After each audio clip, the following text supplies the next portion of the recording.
Greetings, my name is Katie Powell, and my Educational Specialist Applied project is on lessons from the neighborhood, incorporating guided reading in a gifted character education course.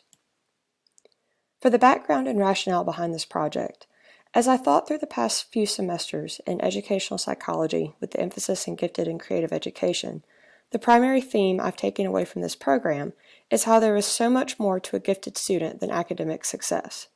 Looking deeper into the gifted individual, how no two gifted students are identical, and how they are served, specifically in my school and school system, really has made me stop and think.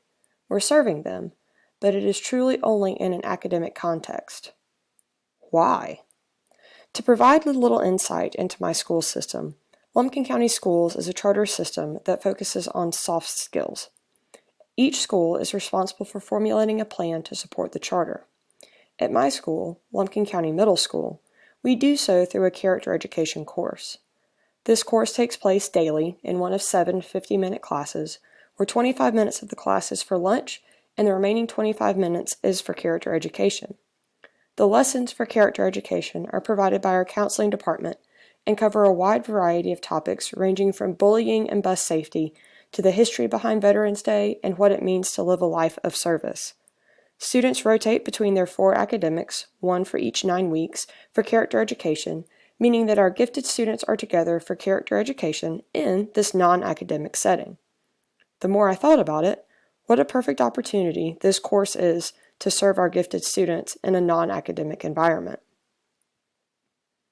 This project centered around the following research questions. First being, what are the best ways to engage teachers in the delivery of character education curriculum? Because of how the curriculum is traditionally provided, there are cases of little buy-in and teachers merely going through the motions. This was something I needed to be mindful of as I wanted teachers to be committed to this curriculum.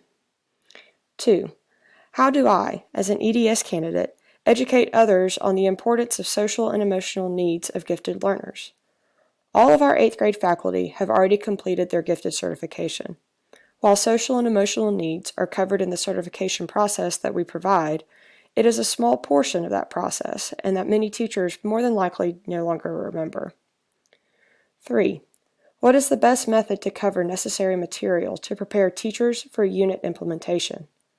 Going back to the first question, I needed to make sure that I earned teacher commitment to this project. 4. How do I want to structure the character education curriculum? Is it through providing specific instructions, allowing for pure teacher choice based on class dynamics? This was me weighing how character education lessons are currently presented and the pros and cons of the current process and how to make mine the most efficient for my teachers. And lastly, what is the best way, time, or frequency to meet with teachers to provide the professional development, provide support during the implementation of the unit, and debrief at the conclusion of the unit? Teacher schedules are nutty. Our days are slammed. And fortunately, our school set aside Mondays as a professional development day, which provided a window of opportunity where I could meet with these teachers, and then there were some afternoons or one-on-one during plannings that were necessary to answer any questions that my teachers had. The NAGC advanced standards I chose to focus on centered around leadership and programming. From the leadership perspective, one of my career goals is to move into administration, and one of the words of wisdom I received from my principal that has stuck with me is how much harder it is to work with adults as opposed to students. I currently serve as the science department head for Lumpkin County Middle School, but this project has pushed me to step out in a completely different role and be confident in my knowledge of gifted education, how to best serve our students, and how to best relay all of this information to teachers. From the programming perspective, writing curriculum is fun for me. My EDS practicum project was based on writing a curriculum for a gifted summer camp. I've played an active role in rewriting the curriculum for the physical science course that I teach, and I work with other contents in my science department on their contents curriculum. Writing this character education curriculum, however, was a different challenge. I had to think outside my usual academic standards-based learning, standardized test-driven mindset, or the project-based camp mindset, and dig into ways to provide social and emotional support for these students. Now, for the actual project part. This project was twofold. I had the professional development component and the character education curriculum. The professional development I gave focused on the social and emotional needs of gifted students and was given to members of the Lumpkin County Middle School 8th grade faculty and some members of my administration.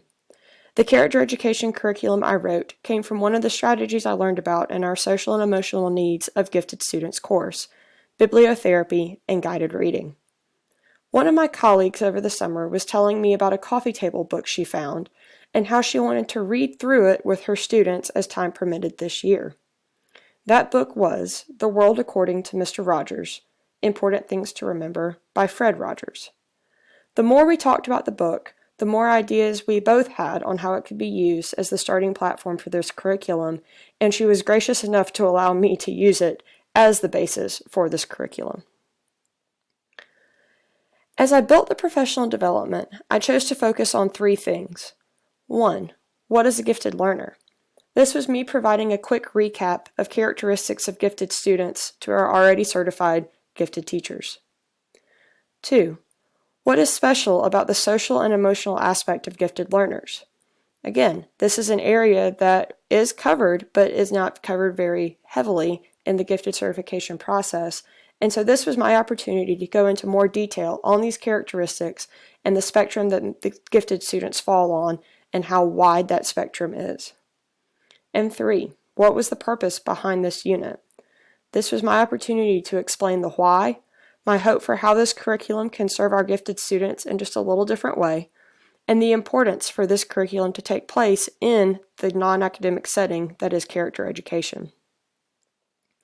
In conjunction with the character education model we follow at Lumpkin County Middle School, the curriculum is intended to help gifted students examine 2 primary questions, whether they specifically realize it or not.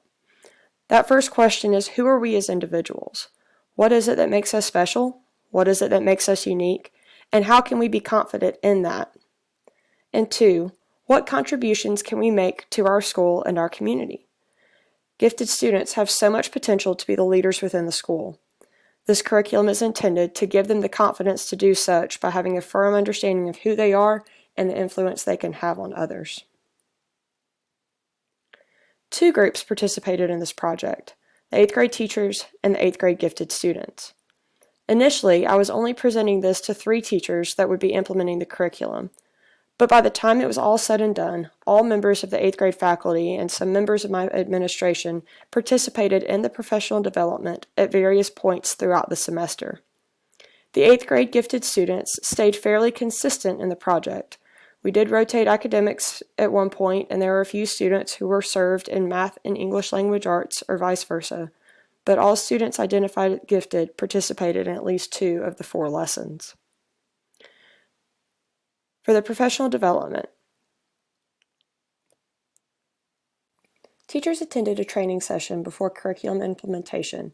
Teachers were responsible for the implementation of the provided curriculum, and then at the conclusion of implementation, teachers met with me for a debrief session where they shared their student work and provided with me feedback on the curriculum implementation. The gifted character education curriculum consisted of 4 lessons generated based on the 4 sections of the book. Once curriculum was written and distributed, I provided support to teachers and students as they had questions about implementation or on what I was looking for within the lessons. So what did I find? The professional development was the part I was most nervous about. I was worried teachers were just going to go through the motions for me, and I was pleasantly surprised at how they engaged in the idea. The before, or during my presentation and training, incredible conversations stemmed from the ideas presented, and questions were asked for clarification on various characteristics. During implementation, teachers would catch me to ask specific questions about aspects of gifted learners, wanting to know more about how to serve them in their academic courses. Teachers would also look ahead at upcoming character education lessons and ask me if it was okay to turn one into a class discussion instead of an individual response or other adaptations. And then, at the conclusion of the curriculum during our debrief, teachers were very pleased with how smoothly the implementation went, the positive response from students, and we ended up having a great conversation about the true criteria of gifted learners as we gear up for gifted identification recommendations that will be due in late January. I've had several teachers ask if there will be more curriculums to come for character education as we continue throughout the school year. While there was a small part of me that was worried students would not take the curriculum seriously, as they tend to do in the other character education lessons, I've been pleasantly surprised as I talked to students about their experience with the lessons and as I've read through the responses provided by the teachers. The lessons were centered around students identifying with one of 6 provided quotes, and specifically with the students I teach and know, the insight I've gained into these students, the things they relate to, the things they struggle with, the pressures they face, and how they cope with those pressures, further confirms to me that we need to continue to implement supports such as this gifted character education curriculum or other outlets for our students to have as a structured means to process through the demands of school and society. My hope for this project is that it will be the baseline for more character education curriculums in the future that are tailored to specific student populations. With my current emphasis on gifted students, what will the next step be? Guided reading with a full text, whether that's a novel or a biography, instead of the coffee table book of quotes? Will it be a guided viewing where students then respond by identifying with a character? And my hope is that this project is the spark that will spread through Lumpkin County Middle School and my school system as I continue to bring awareness to our already gifted certified educators and those uncertified on the importance of looking at the gifted student in more than just an academic context. I anticipate sharing this professional development with more faculty members across the other grade levels and connections departments, and growing as a leader in the field as I continue to serve my peers as well as the gifted students I encounter from year to year. To close, I plan to continue to work with educators and administration at Lumpkin County Middle School to advocate and support gifted education. I look forward to more opportunities to help facilitate or adapt character education for our gifted students. I will have an active role in our gifted identification process this year, and I will continue to provide support and strategies for our teachers differentiating for our gifted students in academic settings. And, perhaps the part I'm most excited about, pending superintendent approval, I will facilitate the gifted certification cohort for the Lumpkin County school system starting next school year, 2020 to 2021. I've already had the opportunity to do a system-wide professional development on gifted strategies in the academic classroom, and I look forward to making the gifted certification process for Lumpkin County teachers meaningful and applicable to their respective school settings. Thank you so much for your time, and here's to you and yours this holiday season.